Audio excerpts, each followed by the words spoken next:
Bagyo Update Pilipinas, ang daily updates mo. Magandang umaga Pilipinas, narito ang ating detalyadong ulat panahon para sa ika-15 ng Enero 2025. Inaasahang kakalat ang bahagyang maulap na kalangitan sa malaking bahagi ng arkipelago ngayong araw na magbibigay daan sa mainit at maalinsangang klima sa buong bansa.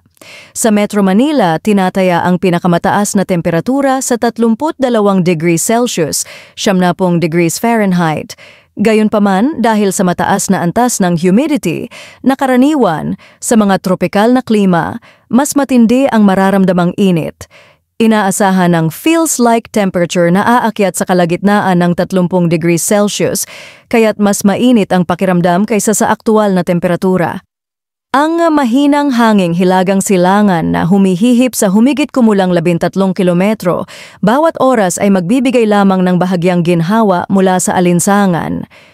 Mahalagang bigyang diin ang napakataas na UV index na inaasahang aabot sa antas na 10. Ipinapahiwatig nito ang mataas na panganib ng sunburn at pinsala sa balat kahit sa maikling panahon ng pagkakabilad sa araw. Kaya naman, lubhang mahalaga ang masigasig na pagprotekta sa sarili mula sa araw, maglagay ng broad-spectrum sunscreen na may mataas na SPF, magsuot ng proteksyon na damit tulad ng mga long sleeves at sombrero, at humanap ng lilim sa oras ng pinakamatinding sikat ng araw, karaniwan sa pagitan ng alas 10 ng umaga at alas 4 ng hapon. Bagamat limitado ang mga detalyadong ulat para sa bawat rehiyon sa maikling pagtalakay na ito, makatuwirang asahan ang katulad na bahagyang maulap na kalangitan at mainit na temperatura sa maraming iba pang bahagi ng bansa. Ang ganitong pattern ng panahon ay katangian ng panahong ito sa Pilipinas na naiimpluwensyahan ng Northeast Monsoon na lokal na kilala bilang amihan. Karaniwang dala ng hangin ito ang mas malamig at tuyong hangin sa silangang baybayin ng bansa, habang ang ibang mga rehiyon ay nakararanas ng mga pagbabago sa temperatura at humidity. Mahalagang tandaan na mayroong mga microclimate sa loob ng Pilipinas dahil sa magkakaibang heograpiya nito, kaya't laging posible ang mga lokal na pagkakaiba. Ang mga baybaying lugar ay maaaring makaranas ng bahagyang mas malakas na hangin, habang ang mga bulubunduking rehiyon ay maaaring magkaroon ng mas malamig na temperatura. Napakahalaga ang pananatiling hydrated sa ganitong mga kondisyon.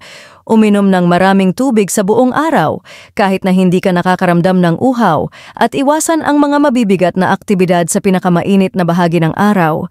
Mag-ingat sa mga senyales ng heat exhaustion tulad ng pagkahilo, sakit ng ulo at pagduduwal, at humanap ng malamig na lugar at medikal na atensyon kung kinakailangan. Tandaan, ang ulat na ito ay nagbibigay ng pangkalahatang ideya.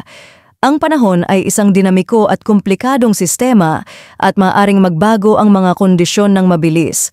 Para sa pinakatumpak at napapanahong mga ulat, kabilang ang mga lokal na babala, abiso at detalyadong impormasyon sa rehiyon, palaging sumangguni sa PAGASA, ang opisyal na mapagkukunan para sa impormasyon sa panahon ng Pilipinas.